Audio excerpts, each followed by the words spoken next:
សួស្តីអ្នកគ្នាស្វាគមន៍មកកាន់ admin Smile Manga និយាយរួមតាំងពីប្រជុំមកគឺថាបាត់រឿងនេះឈឹងតែម្ដងហើយ admin ផុសអត់បានណាគាត់ដោយសារតែរឿងនឹងដែរអញ្ចឹងរឿងនេះភាគទី6 admin បានផុសនៅក្នុង Telegram តែ admin អត់ចង់ផុសនៅក្នុង YouTube ម្ដងទៀតទេអញ្ចឹង admin ក៏បញ្ចូលភាគទី6ហ្នឹងជាមួយនឹងភាគដែល admin នឹងសម្រាប់តនេះតែម្ដងហើយសូមអធិស្ឋានផងបើសិនជា admin នៅអត់បានផុសដោយសារតែនៅពេលដែល channel មានបញ្ហា admin អត់សូវចង់ផុសទេខ្លាចគេបបិទ channel ចោលអញ្ចឹងណាអញ្ចឹងទៅបាន admin ស្ងាត់សិនទៅឥឡូវយើងចូលទៅកាន់សាច់រឿងយើងទាំងអស់គ្នា admin សូមអធិស្ឋានផងបើសិនជាមានសម្លេងរំខានណាដោយសារតអ្នកចិត្តខាង admin គឺថាខារ៉ាអូខេជារៀងរាល់ថ្ងៃតែម្ដងចា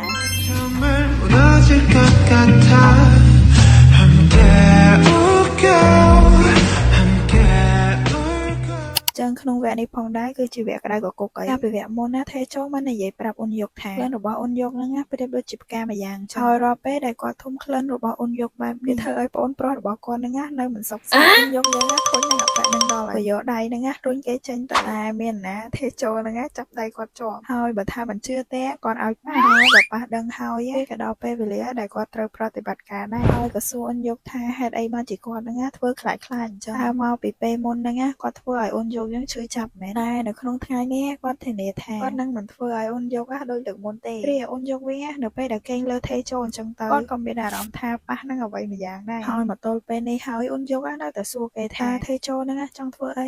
សំណួរនេះដូចពិបាកឆ្លើយដល់ហើយពេលនោះថេចូលគាត់បាននិយាយថាបើសិនជាអ៊ុនយុកព្រមតាមសម្រួលតាមគាត់នឹងប្រព្រឹត្តដាក់អ៊ុនយុកយ៉ាងទន់ភ្លន់តែបើសិនជាអ៊ុនយុកនៅតែរឹងទទឹងគាត់មិនអាចធានាបានទេថេចូលនិយាយហើយគឺថាថើបគេតែម្ដងត្រឹមតែប៉ុណ្្នឹងទេចាប់ឲ្យអ៊ុនយុកយើងហ្នឹងហិតគាត់វិញមើលតើក្លិនរបស់គាត់ហ្នឹងយ៉ាងម៉េចដែរទេចូលយើងចាប់សង្កត់ក្បាលអ៊ុនយុកយើងដកដង្ហើមរួចទេអ៊ុនយុកអត់ចង់ធំក្លិនតែប៉ែហ្នឹងទេ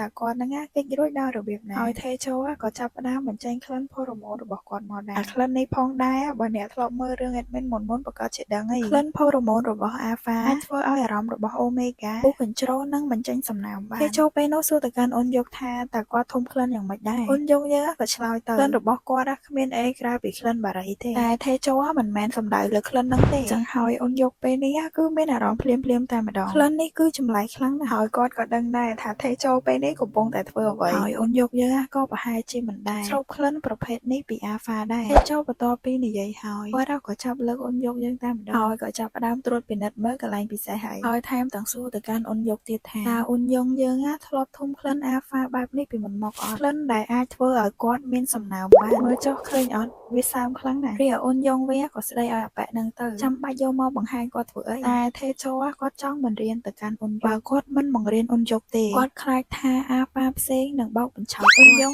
លើតែបែបនេះក៏ចេះអាប៉ែហ្នឹងហើយឈួតតែដឹងបង្រៀនស្អីអ្នកគ្រាន់តែជាអាហ្វាដែលចង់ធ្វើបែបនេះតែប៉ុណ្ណោះទេចូលមិនប្រកែកទេហើយទេចូលក៏ចាប់ផ្ដើមដំណាក់កាលទី1ថែមទាំងសួរទៅអ៊ុនយុកទៀតថាបើសិនអាហ្វានោះមិនមែនជាគាត់ហើយជាអាហ្វាផ្សេងតើអ៊ុនយុកនឹងធ្វើយ៉ាងណាអ្នកនឹងចាប់ផ្ដើមធ្វើវាទាំងឆោតល្ងងមែនទេសួរបណ្ដាទេចូលហ្នឹងបន្ថែមកម្រិតបណ្ដាហើយក៏ចង់ឲ្យអ៊ុនយុកហ្នឹងឆ្លើយនឹងគាត់ដែរអ៊ុនយុកវិញពិបាកទ្រាំផងថែមទាំងត្រូវមកឆ្លើយសំណួរគេទៀតនេះឯទេចូលក៏រឹតតែបន្ថែមកម្រិតគាត់ទៀតហើយអ៊ុនយុកពេលនេះក៏ចាប់ផ្ដើមឈឺនឹងហើយក៏បំរុងចាប់ដៃរបស់ទេចូលឲ្យឈប់ពេលនោះស្រាប់តែទេចូលសួរទៅកាន់គាត់ថាចុះអំពីលុយវិញអ៊ុនយុកនៅពេលដែលលើទេចូលនិយាយបែបនេះគាត់ក៏ឈប់ប្រកែកទៀតទៅហើយមានតែបន្តទ្រាំឲ្យទេចូលហ្នឹងប្រព្រឹត្តចំពោះគាត់នឹងឯងទេចូលប៉ះអ៊ុនយុកបណ្ដាហើយបន្តនិយាយបណ្ដាគាត់ដឹងថាអារម្មណ៍របស់អ៊ុនយុកពេលនេះមិនចូលចិត្តវាទេហើយពូកែស៊ូទ្រាំនឹងអត់ធ្មត់នៅពេលដែលអ៊ុនយុកបែបនេះគាត់មើលទៅមិនដូចជាអូមេហ្គាតតែសោះអ៊ុនយុកពេលនោះគាត់និយាយថាបើសិនជាគាត់ទុនខ្សោយនឹងរស់នៅជីវិតមួយនេះនោះគ្រប់យ៉ាងសម្រាប់គាត់នឹងកាន់តែអាក្រក់ទៀតទេចូលបន្ទាប់ពីលើសម្ដីមួយនេះហើយគាត់បានដកដៃរបស់គាត់ចេញហើយក៏សរសើរអ៊ុនយុកដែរភាពតឹងណែនរបស់គាត់ស្ទើរតែធ្វើឲ្យដៃគាត់ឡើងស្វិតចឹងពេលនេះកាន់តែធ្វើឲ្យគាត់ហ្នឹងចង់បានអ៊ុនយុកកាន់តែលឿនបន្ថែមទៀតទាំងចាប់អ៊ុនយុកឲ្យអង្គុយទល់មុខគាត់ទៀតផងទេចូលបាននិយាយថាគាត់មិនអាចបន្តបន្ធូរបន្ថយអ៊ុនយុកបន្ថែមទៀតនោះទេហើយគាត់ក៏សន្យាដែរថាគាត់នឹងធ្វើឲ្យសុភាពដូច្នេះក៏សួរអ៊ុនយុកទៀតថាខ្ញុំគួរតែចាប់ផ្ដើមទេឬមួយក៏អ៊ុនយុកចង់ដាក់វាចូលដោយខ្លួនឯងពេលនោះអ៊ុនយុកស្រាប់តែជ្រើសរើសមួយដែលគាត់ធ្វើវាដោយខ្លួនឯងទេចូលក៏មិនបដិសេធដែរអ៊ុនយុកនិយាយហើយគាត់ចាប់ផ្ដើមតែម្ដងហើយគ្រាន់តែចាប់ផ្ដើមសោះហ្នឹងយើងញ័រឡើងដូចកូនសត្វអីរីឯទេចូលវិញធ្វើមុខឆ្ងល់មកតែម្ដងទេ ចូលឆ្ងល់ណាស់ថាអូនយកពិតជាចង់ធ្វើបែបនេះពិតមែនទេពិតជាចង់ធ្វើទាំងបែបនេះចឹងហើយពេលនោះថេចូលស្រាប់តែឈប់អូនយងរីអូនយងក៏សួរថេចូលទៅមិនចឹងហើយថេចូលក៏សួរទៅអូនយងថាពិតជាចង់ធ្វើបែបហ្នឹងមែនទេអូនយងយើងឆ្ងល់មកតែម្ដងថេចូលបានស្ដីឲ្យអូនយងថាតើគាត់នឹងឈួតហើយមែនចុះបើសិនជាគាត់មានកូនធ្វើយ៉ាងម៉េចព្រោះថាថេចូលអត់តាន់ពេលអាវភ្លៀងទេហើយអូនយងយើងចង់ចាប់ផ្ដើមតែអញ្ចឹងថេចូលថែមតាមបង្អាប់អូនយងទៀតថាអូនយងនឹងចង់ធ្វើជាប្រពន្ធរបស់គាត់មែនអូនយងយើងឡែកមកតែម្ដងតែពេលនោះថេចូលបានហុចអាវភ្លៀងទៅកាន់អូនយងយើងទៅហើយចាំមើលស្រីឆ្នះយើងនេះធ្វើយ៉ាងម៉េចគេមានធ្វើមិនថាពេលអាវភ្លៀងឲ្យគេនឹងឯងតែចង់និយាយថាអូនយងយើងអត់ចេះអីសោះតែមកសូម្បីតែថេចូលក៏ហួសចិត្តនឹងគាត់ដែរចឹងហើយថេចូលក៏ទាញអូនយងមកបង្ខាំងដោយគាត់នឹងបង្រៀនអូនយងឲ្យចេះរបៀបពាក់អាវភ្លៀងឲ្យបានត្រឹមត្រូវហើយកន្លែងគេបរៀននេះមិនអត់សមនិយាយទេជិលខ្លាចជាអ្នកគ្រូបង្រៀនកូនសិស្សហើយថេចូលគាត់បានគិតថាអូនយងជាប្រភេទមនុស្សបែបណាបាទសូម្បីតែរឿងប៉ុណ្ណឹងគាត់ធ្វើមិនបានផងចុះបើគាត់នៅខាងក្រៅជាមួយនឹងអ្នកផ្សេងគាត់អាចនឹងមានកូនបានយ៉ាងងាយស្រួលព្រោះថាបើគ្រាន់តែរឿងប៉ុណ្ណឹងនៅក្នុងអាយុ26ឆ្នាំហើយគាត់មិនដឹងផងហ្នឹងថេចូលបន្ទាប់ពីរៀបរាប់ហើយក៏ឲ្យអូនយងយើងអនុវត្តចឹងហើយអូនយងក៏ធ្វើតាមអ្វីដែលថេចូលប្រាប់ទៅរីឯថេចូលនៅតែគិតអញ្ចឹងបើអូនយងយើងបែបនេះតែឲ្យថេចូលហ្នឹងយកអូនយងទៅដាក់ក្នុងក្លឹបដោយរបៀបណាតែបើយើងក៏លេងមកកាន់កូនសិស្សយើងវិញគឺថារៀនឆាប់ចេះខ្លាំងមែនតើចឹងហើយលោកគ្រូក៏សរសើរដែរហើយបន្ទាប់ពីសរសើរហើយនេះក៏ចាប់ផ្ដើមបន្តទៀតហើយដល់ពេលដែលអូនយងត្រូវមកកន្លែងដើមរីឯថេចូលឃើញអូនយងនៅស្ងៀមយូរពេកគាត់ក៏ស្ដីឲ្យអូនយងទៅនេះមិនមែនជាពេលវេលាតាក់ទាញចំណាប់អារម្មណ៍អូនយងខឹងនឹងអបៈនៅហ្មងខ្ញុំគ្មានហេតុផលអ្វីដែលតាក់ទាញងាយទេតែបើអូនយងធ្វើបែបហ្នឹងពិតមែនថេចូលក៏ចូលចិត្តដែររីអូនយងវិញមិនដឹងនិយាយអីជាមួយអបៈហ្នឹងទៀតតែសំខាន់ពេលនេះថេចូលបញ្ញាបានទាំងយកប្អូនប្រុសរបស់គាត់វាយអូនយងយើងទៀតអូនយងតែយឺតបន្តិចទៀតហ្នឹងថេចូលប្រហែលជាទ្រាំមិនបានទេចឹងហើយពេលនេះអូនយងយើងគឺចាប់ដើមហើយក៏មានអារម្មណ៍ថាទេឥឡូវមុនដូចជាអត់ដល់ប៉ុណ្ណឹងទេនេះហើយចង់និយាយថាអេដមែនណាសូមកាត់ខ្លះហើយបើសិនអ្នកគ្នាចង់មើលអេដមែននឹងដាក់លីងនៅក្រោមខមមិនណាវាអាចថាជាលើកទី2របស់អូនយងជាមួយនឹងថេចូលតែវាពិតជាមានអារម្មណ៍ចម្លែកខុសពីលើកមុនរីឯថេចូលក៏គ្រឺតអូនយងជាងលើកមុនដែរមើលទៅអូនយងសូម្បីតែថេចូលកម្រើក៏អត់ឲ្យគាត់កម្រើកចឹងហើយថេចូលក៏ស្ដីឲ្យទៅស្ដីគេនៅជាមួយនឹងគ្នាមិនបើឲ្យគាត់នឹងកម្រើកផងហ្នឹងតែពេលនេះអូនយងសូមដកដង្ហើមសិនហើយវាមានអារម្មណ៍ថាឈឺចាប់ពេលនោះថេចូលបានសួរទៅកាន់អូនយងតើឲ្យគាត់នឹងរងចាំដល់ពេលណាចឹងហើយអូនយងយើ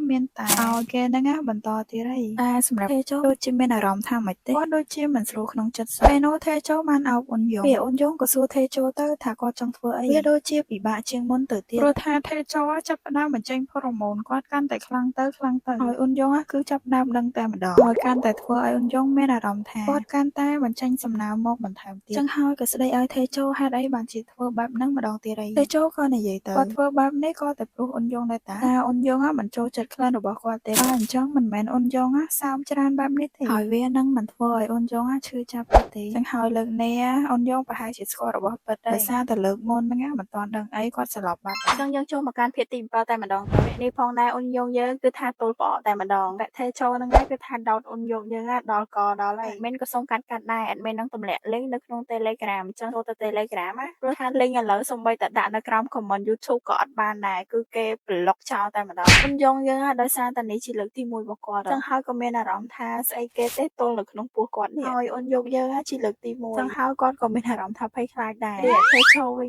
ញឃើញបែបនេះគឺសើចមកតែម្ដងគាត់ក៏លួងលោមគេទៅថាវាមិនអីទេហើយក៏ប្រាប់អូនយងយើងថាដោយសារតែអូនយងយើងស្គមពេកអញ្ចឹងហើយសាច់នៅបរិវេណក្បាលពោះរបស់គាត់ហ្នឹងអត់មានច្រើនទេនៅពេលដែលពួកគាត់ធ្វើបែបនេះបានវាឃើញអញ្ចឹងហើយត្រូវតែញ៉ាំឲ្យបានច្រើនដឹងនៅពាក្យនេះអត់មានអ្នកបន្ថែមទេហើយនៅពេលអូនយងស្គមបែបនេះការផ្លាស់ទីមិនថាក្នុងឬក្រៅទេយើងអាចមើលឃើញនឹងភ្នែកតែម្ដងទេចូលមិនត្រឹមនិយាយទេយកដៃហ្នឹងទៅចុចគេទៀតបើថាទឹកបុកអេដមីនចង់ទៅដាក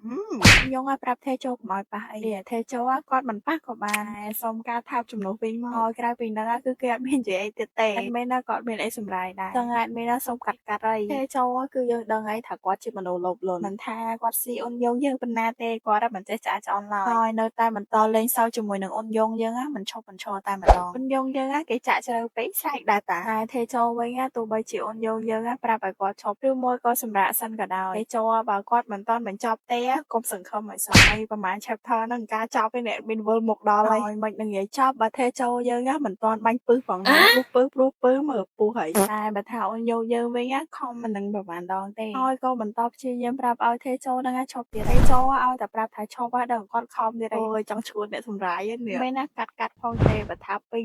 មិនដឹងជាល្មិចទេនេះ YouTube ហ្នឹងប្រហែលជាបិទចោលជាស្ថាពរមកទៅទេចូលយើងដោតគេផងថើបគេផងហើយគិតទៅបានដៃរបស់គាត់ហ្មងហើយក៏សប្បាយចិត្តតាមបំណងរបស់គាត់ដែរពេលដែលទេចូលយើងបញ្ចប់តង់ទី1ហើយយកយើងឡើងលីលើហ្មងហើយរត់តែធ្វើឲ្យទេចូលយើងអត់បានទេដូច្នេះហើយច្បាស់ណាស់ថាទេចូលយើងគឺថាតទៅតង់ទី2ហើយយកយើងដំបូងរៀងកាយពេលឥឡូវគឺថាធ្វើអីទៅកើតអីឲ្យបានត្រឹមតែព្រមតាមទេចូលហ្នឹងឯងព្រមតាមគេហ្នឹងរហូតតតែយកយើងអស់ខ្យល់តែម្ដងហើយយកយើងក៏ស្លាប់ដូចជាលើកមុនអញ្ចឹងហើយគ្រាន់តែបើកភ្នែកមកភ្លាមយកស្ទុះងើបឡើងលឿនហ្មងហើយសំបីតែទេចូលក៏ភ្ញាក់ដែរយកយើងរកទូរស័ព្ទនៅណាអីចឹងទៅទេចូលមើលម៉ោងទៅនេះទៅតែម៉ោង3ភ្លឺហ្នឹងហើយក៏សួរយកថាចង់ទៅណាយកនៅពេលដែលចង់ក្រោបឡើងតែជើងរបស់គាត់ឡើងទន់ដល់ហើយសំបីតែក្រោបឈរហ្នឹងក៏ឈរមិនកើតដែរគឺឯទេចូលដែលអង្គុយមើលពីក្រោយហ្នឹងទឹកមុខឡើងពេញចិត្តស្ដោកហ្មងទិដ្ឋភាពអីក៏ព្រឺព្រួចយ៉ាងនេះទេចូលបានទាញជើងអូនយងយើងមកគេងវិញហើយក៏សួរអូនយងថាចង់ទៅណានៅម៉ោងស្មានហ្នឹងរីឯអូនយងក៏ប្រាប់ឲ្យទេចូលហ្នឹង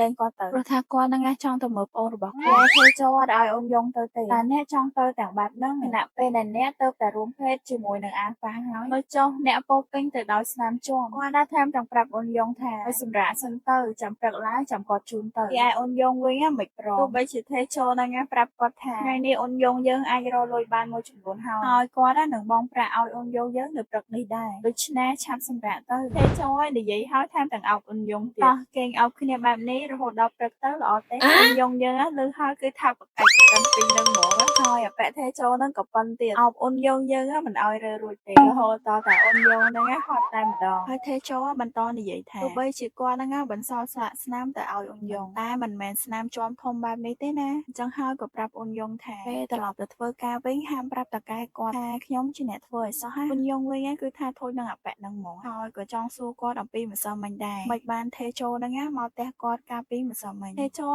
ឡើងទៅវល់វក់ពេកអញ្ចឹងហើយទៅតែនឹកឃើញថាគាត់អត់ទាន់ប្រាប់អូនយងយើងទេបំណុលរបស់អ្នកពេលនេះគឺកើនឡើងបន្ថែមទៀតហើយតែដែលខ្ញុំនិយាយប្រាប់អ្នកខ្ញុំគិតថាវាលក់បានថ្លៃប៉ុន្តែវាមិនដូចអ្វីដែលខ្ញុំគិតទេអូនយងយើងឮបែបនេះគឺថារុញអាប៉ែនឹងចាញ់ហើយក៏ងើបដើរចេញទាំងមិននិយាយអ្វីទាំងអស់ហ្នឹងតែយ៉ាងណាទេចូលនៅតែនិយាយចឹងគាត់ដែរមិនបានកុហកអូនយងយើងទេតែធ្វើយ៉ាងម៉េចស្ថានភាពគឺវាបែបនេះទោះបីជាទេចូលហ្នឹងប្រាប់អូនយងមិនក៏ដោយយងយើងនៅតែមិននិយាយអ្វីទាំងអស់ហ្នឹងដូច្នេះហើយហាក់បីដូចជាធ្វើឲ្យទេចូលក៏មិនសប្បាយចិត្តដែរឯអូនយងវិញគាត់បានគិតថាពេលនេះបំណុលរបស់គាត់កាន់តែច្រើនទៀតហើយទោះបីជាអូនយងធ្វើបែបនេះជាមួយនឹងទេចូលក៏ដោយគាត់ពិតជាព្យាយាមណាស់ហើយមកទល់ពេលនេះគាត់ត្រូវយកខ្លួនឯងសងបំណុលជាមួយនឹងលុយប្រមាណលានប៉ុន្តែវាគ្មានប្រយោជន៍តតែសោះលុយបំណុលកាន់តែកើនឡើងទៅមែនហើយវាជារឿងពួកគេនឹងមិនធ្វើអ្វីហើយគ្មានប្រាក់ចំណេញទៅវិញនោះទេហើយអូនយកបាននឹកសម្ដីដល់បរិសម្នាក់តែគាត់បានវាយរាល់អូមេហ្គាដែលវ័យក្មេងទាំងអស់ដែលធ្លាក់ខ្លួនជាអ្នកធានាហើយពួកគេនឹងគ្មានថ្ងៃសងបំណុលបាននោះទេហើយទោះបីជាទេចូលនិយាយថាគាត់មិនបានបង្ខំក៏ដោយប៉ុន្តែអូនយងនឹងគ្មានថ្ងៃជិះរួចពីផ្ទះបនទេនៅពេលដែលអូនយងយើង